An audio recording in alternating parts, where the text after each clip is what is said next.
예, 저는 소셜 덕후TV 대표를 맡고 있는 박주원입니다. 예, 오늘은 푸르메 재단에서 운영하고 있고 발달장애인과 함께 사회적 기업을 운영하고 계시는 행복한 거북이 김미애 대표님을 모시고 생생한 얘기를 들어보도록 하겠습니다. 안녕하세요, 대표님. 안녕하세요. 예, 예. 자, 그러면은 행복한 거북이에 대해서 조금 소개를 해주시죠.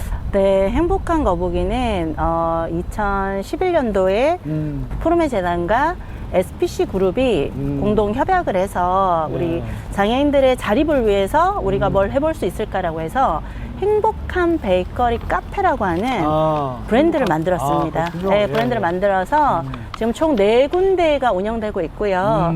푸르메 재단이 지금 저희 재단 건물에 있는 1층 종로점과 푸르메 재단 넥슨 재활병원이 있습니다. 어린이 재활병원에 있는 상암점. 그리고 서울시하고 협약을 해서 서초에 있는 서울시 인재개발원에 2곳이 더 있습니다. 총 4곳이 저희가 지금 운영을 하고 있습니다.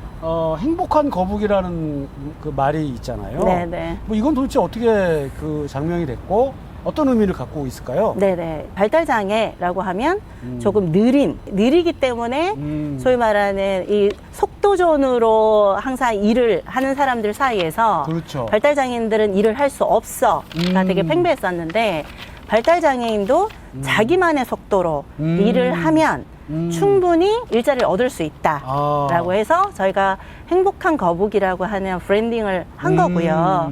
이게 빠르고 느림의 미학이 아니라 자기의 속도에 맞춰서 가는 일자리를 해보자라고 해서 그렇게 행복한 거북이라는 이름을 지었습니다. 그러니까 발달장애의 눈으로 또 발달장애인들의 움직임으로 그렇죠. 또 생각과 가치를 그대로 표현한다. 네. 그럼 대표님께서는 이 행복한 거북이하고 어떤 인연을 맺게 되셨어요? 10년이 훨씬 전에 푸르메 재단의 배분사업과 모금사업 담당자였습니다. 모금사업 팀장이었고 지금 저희가 촬영하고 있는 이 건물을 짓는 모금 담당자였습니다. 저는 계속 장애인들의 어떤 삶이 좀 더 나은 방향으로 만들어지는 거에 관심이 되게 많았었어요. 저희가 이제 사업을 하다 보니 이 재활치료를 잘 받은 친구들이 일자리가 없는 거야. 일할 데가 없어서 창업을 한번 해봐야겠다. 창업을? 네, 그래서 이제 제주도에 가서 창업을 하고 발달장애인들과 하려면 기본적 조건이 좀 맞춰져야지만 된다. 일단 기본적으로 규모가 좀 있어야 되고. 네네. 그래서 저희가 창업을 제주도에서 한번 해보면서 뜻만 있었어는 도저히 진행이 안 된다. 제주도에서 과감히 접고 서울로 올라와서 저희가 행복한 거북이의 일을 하게 됐습니다. 제주도 가서 거의 8년간 했는데 그때는 어떻게 뭐 성공을 하신 거예요? 아니면 어떤 상태였어요? 제가 약간 그때는 불모지에서 내가 뭔가를 한번 이루어보겠다라고 하는 아주 잘못된 생각을 한 건 거예요. 잘못된 건가요? 그렇죠. 장애가 있으신 분들은 기본적으로 아무리 공간이 좋아도 인프라가 구축이 되어 있는 곳이 아니면 좀 어려워요. 그래서 저희가 사실 실제로 성공을 하려면 그래도 이제 교통수단이나 그렇죠. 이런 부분들이 좀 갖춰진 곳에 있었어야 되는데 아무리 대고를 지어 놓아도 여기를 찾아오기가 힘든 건 거예요. 그래서 실제로 저희가 발달장애인 분들과 같이 하는 카페를 하려고 저희가 공간을 마련했지만 그 공간까지 찾아오는 대중교통이 없는 거예요. 그리고 대중교통이 있긴 있는데 하루에 4대? 이렇게 있는 건 거예요. 그럼 차로 이동할 수도 있는 거 아니에요? 그렇게 이제 차로 이동은 결국은 뭐냐면 부모님이 도움을 줘야 되는 거죠. 그래서 이 제약이 있다. 이렇게 해서는 확인할 수가 없다. 결국에는 뭐 이렇게 뜨겁다 소용없이 불에 대봐야 알듯이. 그렇습니다. 진짜 굉장히 좋은 경험을 하는데 어떻게 이렇게 좋은 분들을 이렇게 그런 분들이 많으신가 봐요. 이렇게 저는 주변에 기부하실 분들은 언제나 준비되어 있다고 생각합니다. 우리의 언어로 그들을 설득해서는 안 됩니다. 가장 이 모금을 하시면서 잘 안 되시는 분들의 특징들이 있어요. 알아듣는 언어를 설명을 해주셔야 되는데 하고 싶은 언어로 자꾸 자기가 하고 싶은 얘기만 맞습니다. 한다는 거죠? 네네네.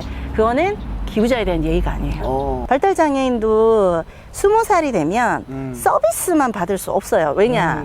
우리 발달장애인들도 사실 충분히 일을 할 수 있는 능력이 있는 사람도 있고 서비스가 필요한 친구들은 서비스로 가도 되죠. 근데 일을 할 수 있는 친구들조차도 서비스로 빠지는 건 거예요. 그렇죠, 그렇죠. 네, 아깝죠. 개인의 의지와는 무관하게 네, 네. 부모님의 생각에 따라서 움직이는 친구도 있을 테고 있을 수 있죠. 그런 네. 사이에 갈등이나 이런 부분들 봤을 때 네. 어떻게 좀 이렇게 지혜롭게 좀 해주시나요? 네, 네. 현명할 수 없고요. 네. 지혜로울 수도 없습니다. 아, 지혜로울 수도 없어요. 그냥 일어난 현상에 대해서 솔직히 말씀드리고요. 저희는 그 말씀은 드려요. 여기는 직장이다. 저희는 분명히 발달장애인들을 위한 일자리는 맞습니다. 일자리는 맞고 저희가 동선 세팅을 하거나 일을 하는 세팅은 우리 당사자 발달장애인에 적합하게끔 고민은 해요. 하긴 하지만 여기는 엄연히 일자리입니다. 일자리. 수익이 나야 하는 곳이고 동료들과의 어떤 갈등이나 이걸 했었을 때 무조건 장애인 당사자 편을 들어줄 수는 없어요. 네. 이랬을 때 이 이야기를 솔직하게 해드리고 사실 매번 상황이 지혜롭게 넘어가는 경우는 잘 없는 것 같아요. 그러면 이제 네. 그 갈등이 좀 많이 폭발할 있죠, 텐데 있죠. 네. 그런 걸 어떻게 이렇게 좀 대표님 입장에서 네. 어떻게 좀 해소하시나요?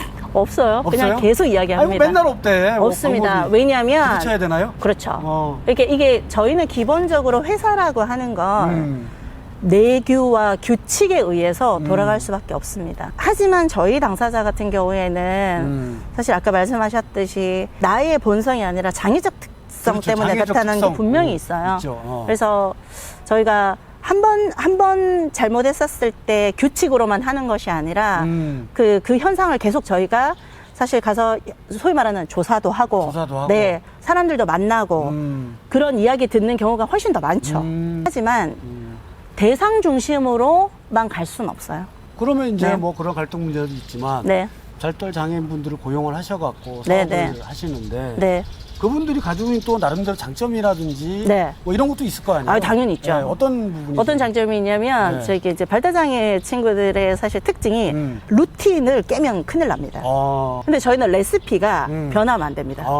그래서 이게 한번 학습이 되면 그걸 반복적 하는 걸 굉장히 좋아해요. 그래서 커피숍에서 한 10년 일했다 그러면 다들 되게 지겨워할걸요? 그렇죠. 지겹죠. 네, 너무 다른 거 벗어나고 하고 싶어 하고, 네네. 다른 거 하고 싶어 하고, 새로운 거 도전하고 싶어 하고 하는데, 저희 친구들은 그 루틴이 깨지는 걸 굉장히 싫어하고, 그 딱 제 시간에 맞는 시간에 출근해서 그 루틴에 맞는 일을 하는 걸 굉장히 좋아합니다. 그래서 저희가 근속 요소가 굉장히 길어요. 우리 제가 이제 아까 1층에서 그 커피도, 이 커피도 이제 먹고 있는데, 네네. 케이터링 사업도 하신다고 네, 하셨어요. 케이터링 그래서 사업 하고 있죠. 저희가 이제 커피도 있고, 티 종류도 있고, 저희가 이제 뭐 쿠키나 이런 부분들은 장애인분들이 직접 만든 쿠키를 저희가 이제 구매를 해서 저희가 세팅을 해드리죠. 이런 부분들은 저희가 케이터링 서비스 현장을 나갈 때는 저희가 꼭 발달장애인 바리스타 분들하고 같이 가요.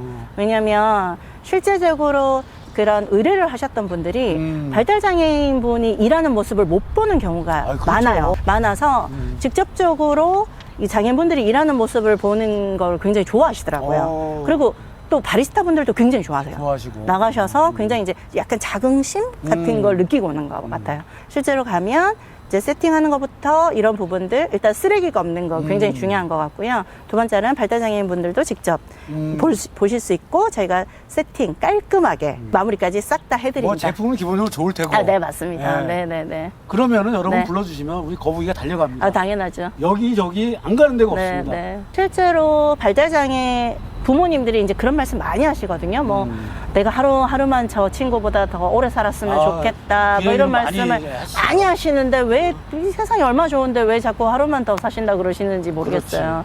저희가 실제적으로 저희의 사례를 통해서 부모님들이 좀 우리 아이들의 미래가 있구나라는 모습을 보는 건 너무 좋고 저희가 보고 감동하는 거는 일상에서 이렇게 보여지는 것들이 되게 보통의 삶이 저희 발달장애인도 유지되는 모습들인 거예요. 예를 들면 저희 바리스타 분 중에 한 분이 송가인 씨를 너무 좋아합니다. 송가인? 네, 그래서 송가인 씨 팬클럽 활동을 진짜 열심히 해요. 네, 뭐 그런 거라든지 아니면 막 그 어버이날 용돈을 줬다 부모님에게 뭐 이런 이야기를 자랑을 해요.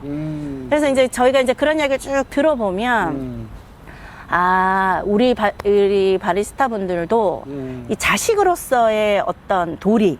네, 이런 것들을 할 수 있고. 그러니까 이제 우리 집안의 보통은 우환, 우리 집안의 걱정, 이렇게 많이 하시거든요. 그렇죠. 그것이 아니라 자기의 일을 하면서 어떤 자녀로서의 어떤 효도도 하고 걱정이 아니라 어떤 내가 죽어도 그냥 괜찮겠구나, 괜찮겠다. 안도할 수 있도록 하는 거, 그런 부분들이 확인되어지는 것 같다라는 생각이 있어서 그런 부분들을 보면 우리가 정말 이 카페를 잘했구나. 잘한 거죠. 네네. 대표를 하시면서 여러 가지 장애인 비장애인 간의 갈등, 또 그들 간의 뭐 갈등, 또 해결해야 될 문제, 네. 또 경영을 하시다 보면 네네. 경영지표가 악화될 경우도 있고 그런 경우 있잖아요. 저는 매일매일 월급을 고민합니다. 월급 전주가 이제 제일 쫄리고요. 현장은 항상 많은 문제가 일어납니다. 갑작스럽게. 갑작스럽게. 네.